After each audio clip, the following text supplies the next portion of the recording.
This is the Detroit Sports Podcast Network. CBD is a game changer sweeping the nation. This hemp extract is the natural way to elevate your mood, eliminate aches and pains, reduce anxiety, and keep you sleeping all night long. It can even cut your workout recovery time in half. Get in the game today with 20% off all orders of CBD and lavender products from Lavender Lane, a lavender farm located right here in Milan, Michigan. Just go to lavenderlanemi.com today and enter coupon code DETROIT for 20% off your entire order. Guys, look, these amazing products are infused with calming lavender to maximize their effectiveness, meaning your CBD items only take minutes to take effect, which is way quicker than those pills you were about to swallow. On top of it, they are perfect for men and women. Lavender Lane has lab-tested CBD creams, tinctures, and roll-ons that are perfect for any situation, even if you're on the go. Put your health back in your hands by heading over to lavenderlanemi.com and entering coupon code DETROIT for 20% off your entire order of CBD and lavender products. What do you have to lose? Your satisfaction is guaranteed or your money back.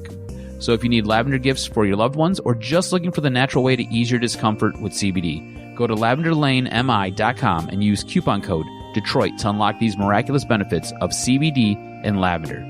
That's lavenderlanemi.com. And remember, use coupon code DETROIT for 20% off your CBD and lavender products from Michigan's own Lavender Lane.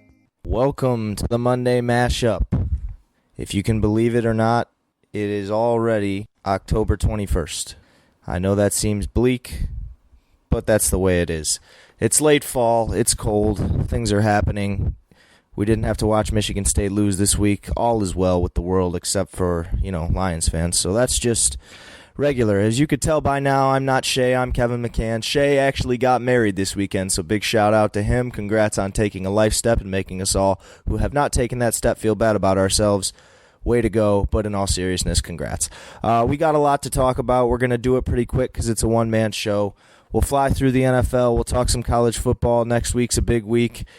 We'll talk Lions because we have to, and we'll talk more about how I know nothing about what's going on in the NFL because teams who aren't supposed to win, and teams who are supposed to win, lose, and I just have no idea. We'll start with the Lions. You can't give up 42 points. There's a lot to talk about with the offense. Kerryon Johnson going out early certainly doesn't help things. At this point, I really do think he's a great player, but if you can't stay on the field, you can't stay on the field. So I'm looking at a first-round running back again next year. I don't really know where else you're going to get better. The line wasn't terrible. The receivers weren't terrible. Nothing else was terrible. They just couldn't stop them. Defensively, Shea goes out again. Another tough break.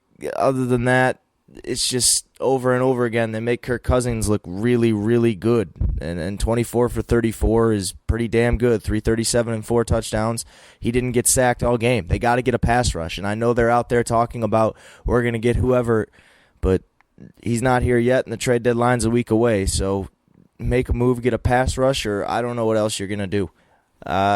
Patricia, as it goes, it was supposed to be the defensive guru, right? Well, that's the one thing that has definitely not gotten better.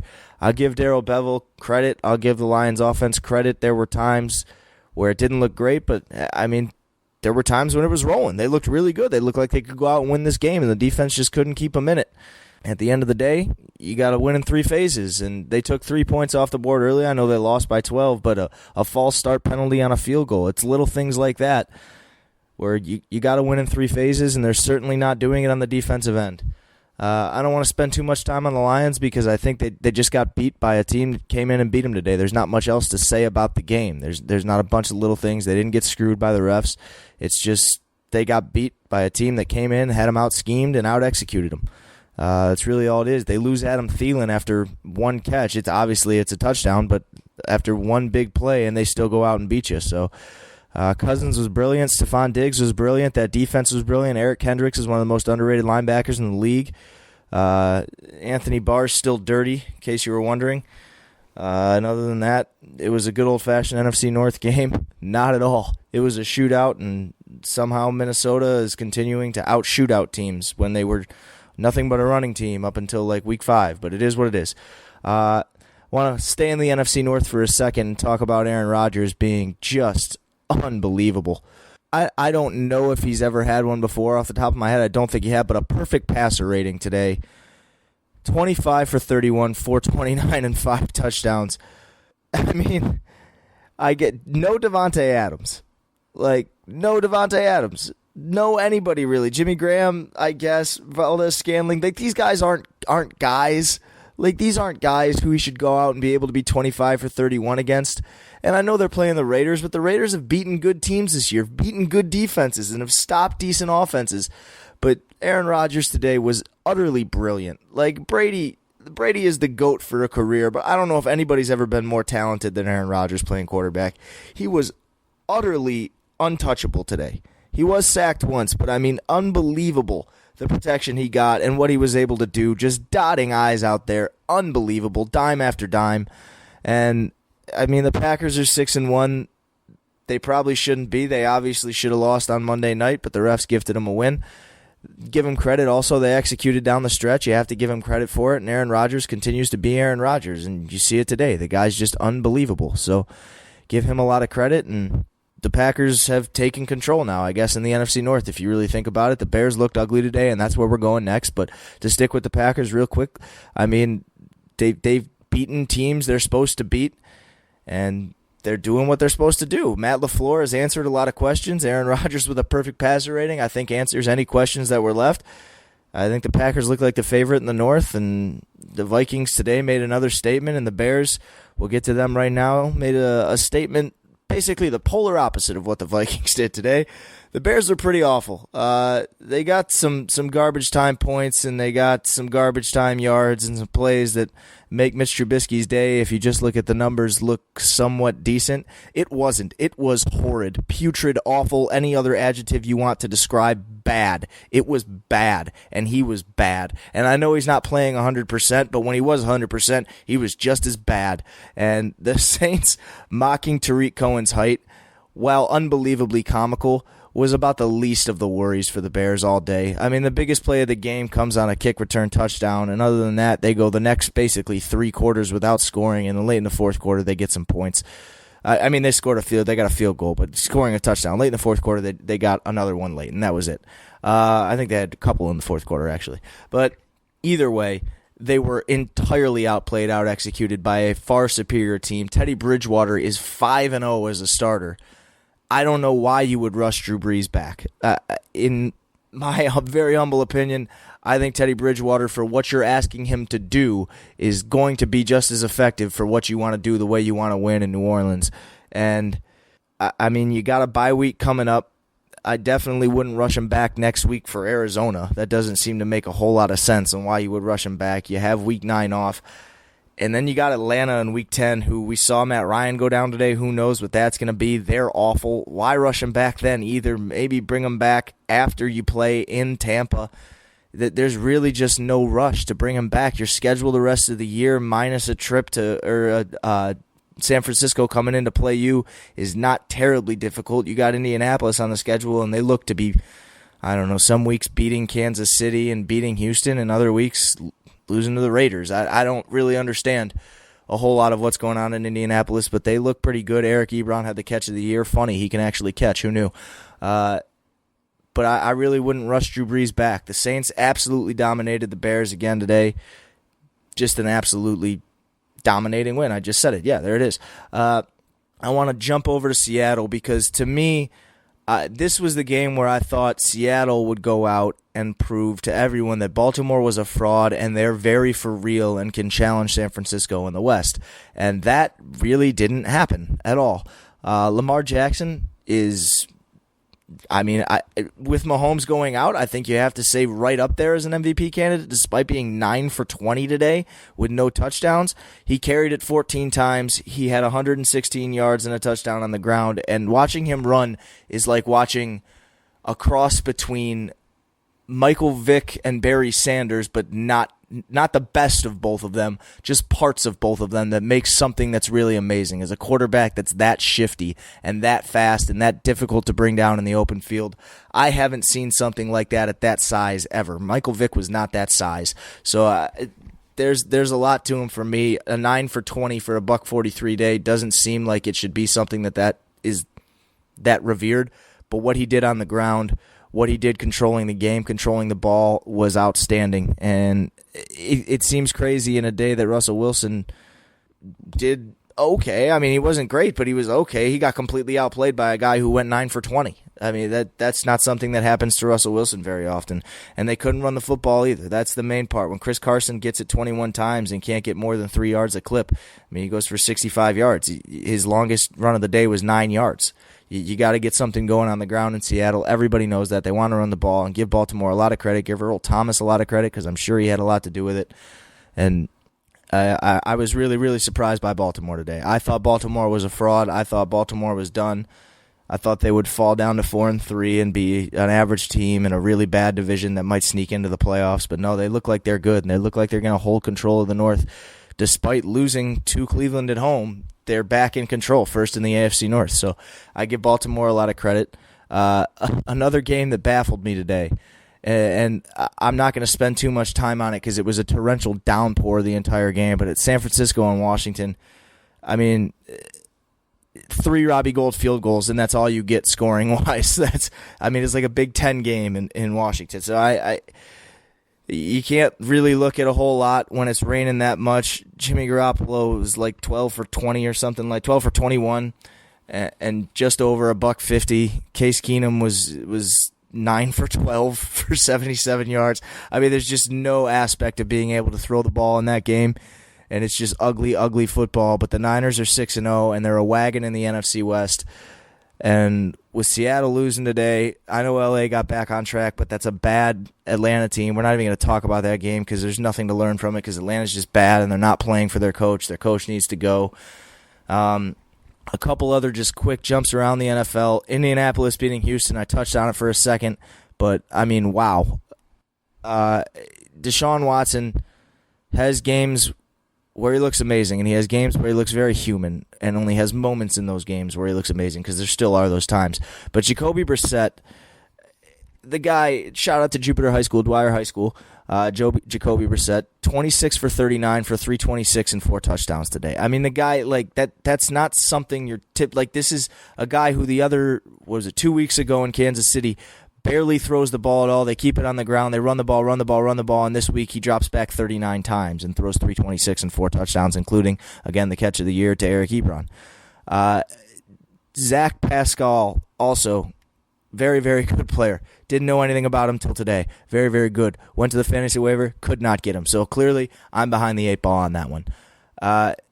Houston, to me, is maybe the most baffling team in the AFC because they have weeks where I think these guys could play with the Patriots. They have weeks where they beat the Chiefs.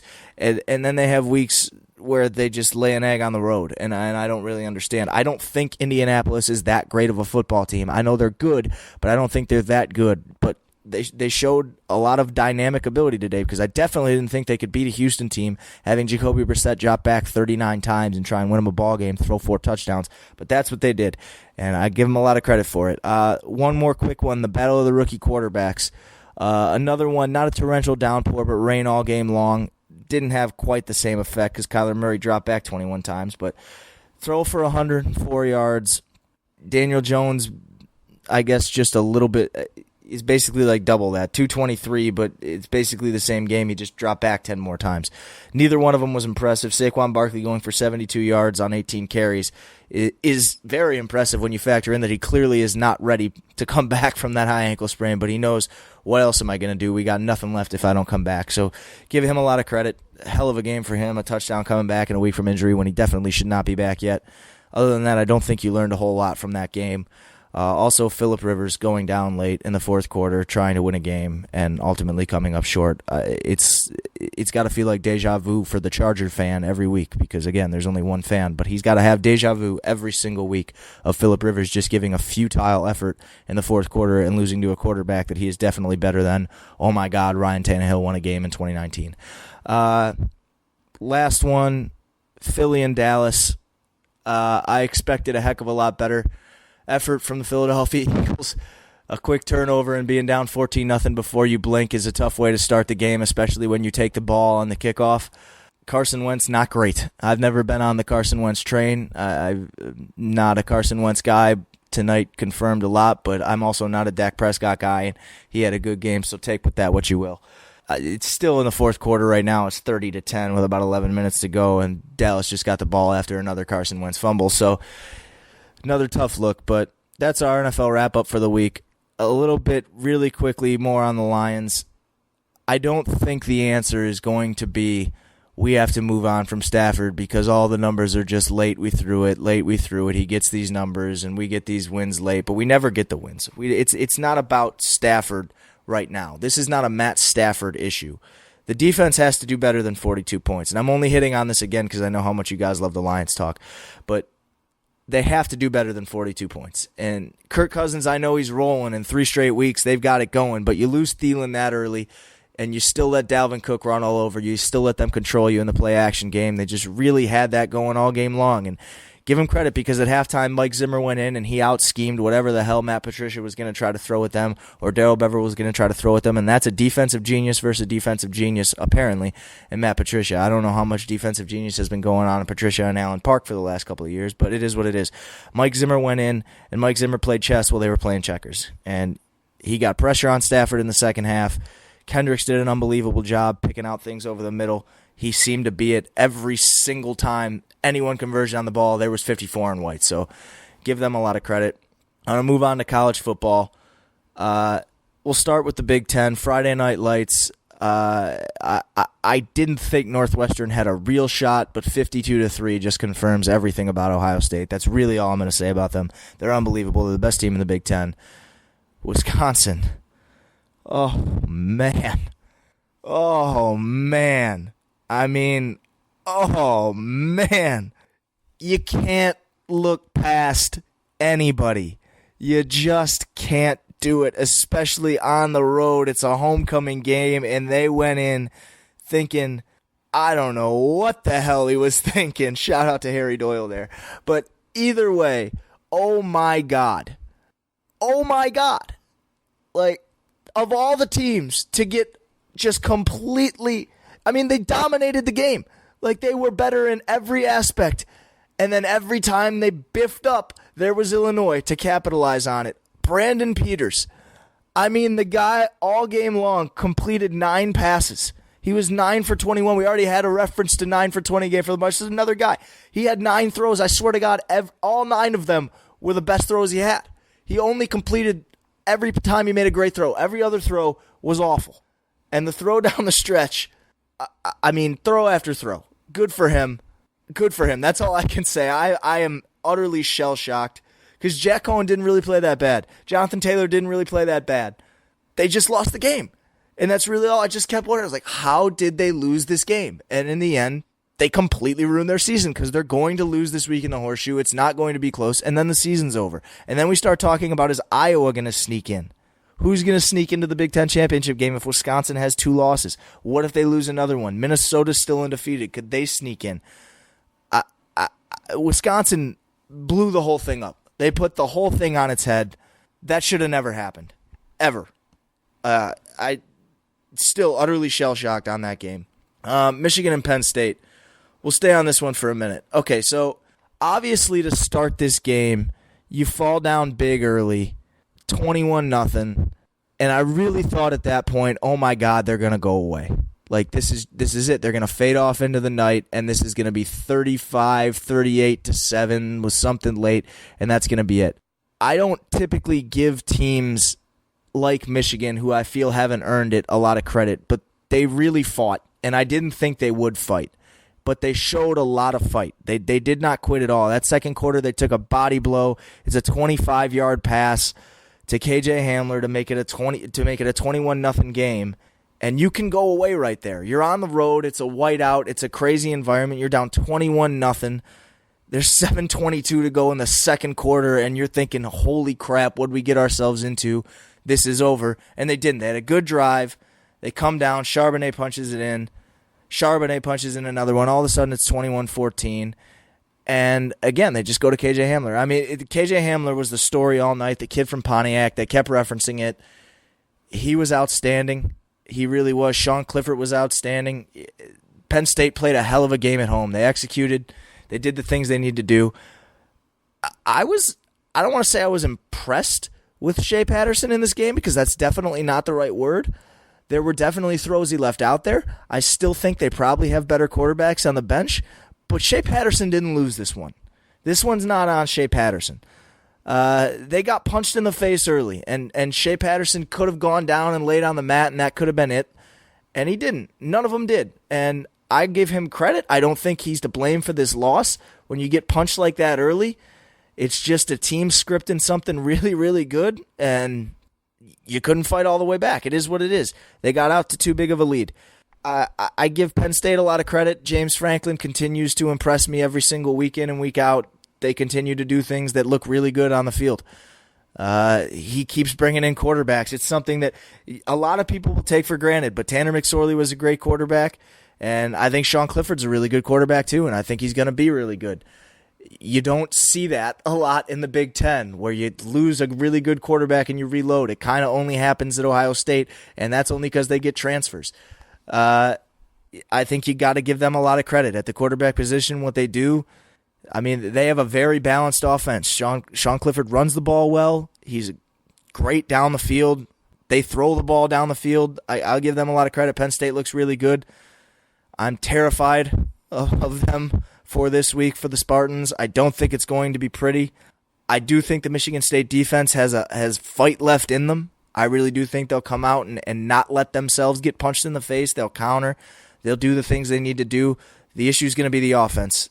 It took a second for Michigan to get going on offense, and if Michigan State stumbles like that early, I fear that Penn State front too. They're pretty damn good, and Penn State Ohio State has now become the matchup, even more so than this week with the Badgers going into Columbus. I think Penn State Ohio State has become the matchup going down the stretch here of the Big Ten season. Obviously, only one of them is going to make it to the Big Ten championship game, so I think that's going to be the big one. I can't remember when it actually goes down. I believe it is the second. Yes, the second to last week before the season ends. Ohio State has Penn State and Michigan back to back. Now they have Penn State at home, but at the same time, that's a really tough 2 weeks. And even if they get by Penn State, it's not going to be easy, and it's going to hurt. And as good as I think Ohio State is, at that point in the year, all bets are off. Penn State could come with their best punch, and it could be damn close. And if Ohio State gets by, that's really all Michigan has left, is what I'm ramping up to. The point here is that's all Michigan's got left to hope for, because with 2 losses on already, I think 3's coming this week. Really, all you've got left is we can beat Michigan State, and we can play spoiler to Ohio State if they somehow beat Penn State, which if I had to pick it, I will say they would, but I think it'll be a great game. If you're Michigan, right now your focus obviously has to be on Notre Dame. But if it goes south against Notre Dame and you're staring 5-3 in the face, you just get to 8-3 with Maryland, Michigan State, and Indiana, and pray to God that you get a shot at an undefeated Ohio State and you can play spoiler. Because 10-3 and a win against Ohio State will change a lot of minds about Jim Harbaugh. So even if they lose this week, I still think it's a salvageable season. And you're not going to get rid of Harbaugh if he wins those other... he's not going to beat Ohio State. Who am I kidding? But either way, if he can beat Maryland, Michigan State, and Indiana 3 weeks in a row, and you can get to 8-3 going into that week, and you can keep it close against Ohio State, I think that's enough for him to at least cool the seat a little. It'll still be warm, but the seat won't be blazing hot as people think it will be if they get to 9-3 or 8-4. 9-3, and we're really talking. Whether they lose to Notre Dame or Ohio State, if they're 9-3, I think he's safe. I think he's more than safe. I think he's safe anyways, but I think honestly, the talk might die down a little bit. If he wins one of those 2 games, the talk dies down a little bit. So everyone's saying, oh, this is just the start. He's going to lose all 3, and it proves he can never beat top 10 teams. And look, he kept this one close. They didn't quit. They showed a lot of fight. I think he has a chance to salvage some good feelings going forward. I want to talk about Jalen Hurts, man. I know we're not really going to spend a whole lot of time going around the country, but Jalen Hurts is it's what Aaron Rodgers did today. Jalen Hurts did that in the college version. That's basically what it is. The guy was 16 for 17. 16 for 17, 316 yards and 3 touchdowns, and 2 rushing touchdowns with 75 yards on the ground. He averaged 7.5 yards a clip. I mean, that I understand that West Virginia is not a very good football team, and I understand that defense just kind of doesn't exist in the Big 12. But Jalen Hurts going, like, I don't care if you're playing a middle school defense. 16 of 17 is damn impressive. I mean, it's unbelievable that this keeps happening with Oklahoma quarterbacks. It's not just we'll chalk it up to this is the next Oklahoma quarterback. No, you can't just throw any kid out there and they can do this. 16 of 17 for 316 and 5 total touchdowns with 75 yards on the ground, 390 plus yards and 5 touchdowns. He missed 1 throw. That's just utterly absurd. They absolutely smoked West Virginia, and I mean smoked them. And I know West Virginia's 3-4 and they're a bad team, but I don't care. That's unbelievable. That I did not believe it when I first looked at 16 for 17. That's crazy. Staying on unbelievable quarterback performances. Another team that I don't think is that bad but has a 3-4 record, Mississippi State. LSU obliterated them. I mean, LSU obliterated them, and it starts and ends with Joe Burrow. 25 for 32, 327, and 4 touchdowns. I don't want to just sit up here reciting stats, but I just want you to get a feel for that because that's a good defense in Mississippi State. They're not a bad defense at all. Okay, Mississippi State has played teams tough this year. And yeah, they've given up some points, but they've played teams tough. Joe Burrow, like I just went off about Jalen Hurts. Joe Burrow might be right next to him in the Heisman candidacy right now because what Joe Burrow is doing on the year is unbelievable. We haven't seen an LSU quarterback. Give Joe Brady a lot of credit as the new passing game coordinator for LSU. Give Ed Orgeron a lot of credit for making that hire. But Joe Burrow has been something that we have not seen at LSU literally in my lifetime. I can't ever remember a quarterback being able to do things like this at LSU. And these wide receivers at LSU has the easiest chance to be able to come wide receiver you because it already might be. You just don't know about it until they get to the NFL. Like Jarvis Landry and Odell Beckham Jr. are on the same team. But the biggest highlight is OBJ like spearing a one-handed kickoff in Athens. Like they didn't do much because they never had a quarterback who could throw them the ball. It was all in kick returns and whatever else when they take a screen pass. Justin Jefferson, Racey McMath, Thaddeus Moss, these guys, Jamar Chase, all of them are NFL wide receivers. Justin Jefferson's a first rounder. These guys are unbelievable, and Joe Burrow is doing nothing but dotting it up out there.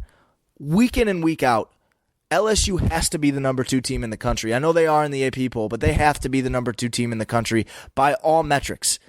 By all metrics. And I all due respect to Ohio State, I've sung their praises, but what LSU has won the big games. They've beaten Florida. They've beaten Texas. They smacked Mississippi State. They don't just beat the decent teams. They smack the decent teams like Mississippi State. They're damn good. One quick Pac-12 note. I watched a little bit of the Oregon and Washington game because it came down to a shootout, and I knew it would. The fourth quarter was not a shootout, but the rest of it was a great game. Justin Herbert and Jacob Eason, 2 of the top 5 quarterbacks coming out in the draft. They're damn good players. Both of them look very similar. Big, strong arms, can make all the throws, wide open offense. Washington almost did what everyone expects the Pac-12 to do, and that's ruin their only chance. Everybody's kind of not paying attention to Oregon because they're ranked 12th and they don't have a signature win, and they lost to that Auburn game, and Auburn losing to Florida makes it not quite as good of a loss, but that's to me that's still a pretty good loss if you factor it. Oregon can still run the table, win the Pac-12, and have a chance. I don't think they'll get in. It would be very, very, very difficult for them to get in. But Washington almost ruined it, and Oregon came back and won it. But Justin Herbert, closet Heisman candidate, hell of a game. Just wanted to touch on that, give him a little props. Everyone's talking about Baylor and Matt Rule, and when I say everyone, I mean me, because I've been singing the praises of Matt Rule for about 2.5 weeks now because he has popped into my head as the new candidate to replace Mark D'Antonio, which will never happen because he'll go to a better program because he's got Baylor at 7-0 and second in the Big 12 and the only team that looks like it can really challenge Oklahoma now that Texas has gone away. Baylor's schedule coming up. Not great. They get West Virginia and they get TCU on the road, but they got Oklahoma and Texas in back-to-back weeks. They win one of those games, specifically Texas, and all of a sudden you can play in a conference championship game against Oklahoma and have a real role as a spoiler. Texas almost lost to Kansas this week. They've been overlooking a lot of people. I don't think Texas is that good. Obviously, Texas played Oklahoma somewhat tough, like not really tough. Like I know it was only a touchdown game, but it felt bigger. They have to play Iowa State the week before Baylor. If they look past Iowa State, they can kiss goodbye the chance to play Baylor for a chance to go into the conference championship game. They would have 2 losses. Baylor would probably only have 1 at that point. They would have to beat Baylor at that point.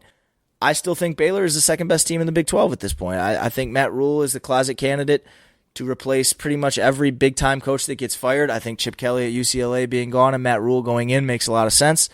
I hope he doesn't go to UCLA and Michigan State does the right thing and he comes here and we don't settle for Luke Fickell, but that's just my hope. There's not really too many other college games I want to jump on. BYU upset Boise State. That was a tough one. I had Boise State as my closet. Make somebody upset in a BCS game. Florida and South Carolina, the Will Muschamp grudge match. South Carolina played tough. They got screwed on a couple of calls late, but Florida ultimately looked good in the end and wins the game. Still think Florida and Georgia comes up either next week or the week after. I'm not sure. No, it's this week. So Florida, Georgia this week it is next week. Yeah, next week. Florida, Georgia's next week. I don't know who I'm picking in that one. That's going to be a tough one. Either way, I think neither one, it doesn't really matter because either team's going to lose to Alabama. But you never know, I guess. I'd take Georgia in that game right now. Florida's playing really good football, but Georgia shut out Kentucky, and Georgia's defense is better than Florida's, and I don't know. Too early to call. I'll talk about that one next week. I'm not going to hit a whole lot on the NBA. There wasn't too many stories this week. It's just preseason. I don't want to overreact to rookies scoring big points. I will say, just because Shea isn't on this week, I have to get this in. Big shout out to Carson Edwards. 8 threes in 1 quarter is unbelievable. I don't care what season, preseason, postseason, regular season, whatever season. 8 threes in 1 quarter is unbelievably good. That is outstanding. And Carson Edwards could be the starting point guard for the Pistons, but that's another story for another day, and I wish he were, but he isn't. Baseball talk, I guess, because why not? It both makes me sad and brings me joy that Max Scherzer, Anibal Sanchez, and Justin Verlander will all be pitching in the World Series. I don't really know who to root for. I guess Verlander already has one, so I'll root for the other guys. They're all still Tigers in my mind. I'm going to root for them like they're Tigers because, I mean, they lost 114 or 117 or however many games this year, so I can't root for them. So I'll root for these guys. I have now watched baseball for the better part of 2 weeks. It is the only time in the year where I will watch baseball, and I will say I've been entertained. It's been good. It has been good. So big credit to baseball. You have kept my attention, and I look forward to the World Series. I think it's going to be, despite record numbers for home runs all year, it's going to come down to pitching. The starting pitching is as good as any World Series I can remember when you talk about Scherzer and Greinke and Verlander and Cole. And Sanchez, obviously, also, and Strasburg. And I mean, that's a hell of a 1-2-3 on both sides. I'm excited. I think it's going to be good baseball. I don't often get excited for baseball, but I'm excited for this baseball because I was a pitcher and I love seeing good pitching. And I think it's going to come down to starting pitching. So I'm excited for this one. It's going to be a hell of a World Series. I'm very, very excited that the Yankees are not in it. It was awesome to watch every Yankees fan I've ever known have their soul crushed by a man who they would undoubtedly make fun of in a bar for his stature. Shout out to you, Jose Altuve, repping for the short guys. Unbelievable game. Aroldis Chapman, there's one pitch that you can hit for a home run off Aroldis Chapman, and it's if he hangs a slider. And Rajay Davis knows it, and now Altuve knows it, and you never think it's going to happen. When they bring in Chapman, you just think, okay, we're going. This is just going to keep going until Chapman can't pitch anymore, and then we'll have somebody else, and then they'll have a chance. And nope, Jose Altuve does Jose Altuve things, and the Astros are going to the World Series. So congratulations. That's the Monday mashup. Enjoy your October 21st. I will see you next week. Shea will be back. We will talk more football. I'm sure we'll get into the NBA, and we will talk college football, Michigan, Notre Dame, Michigan State, Penn State, and everything else. So I'll see you next week. Later.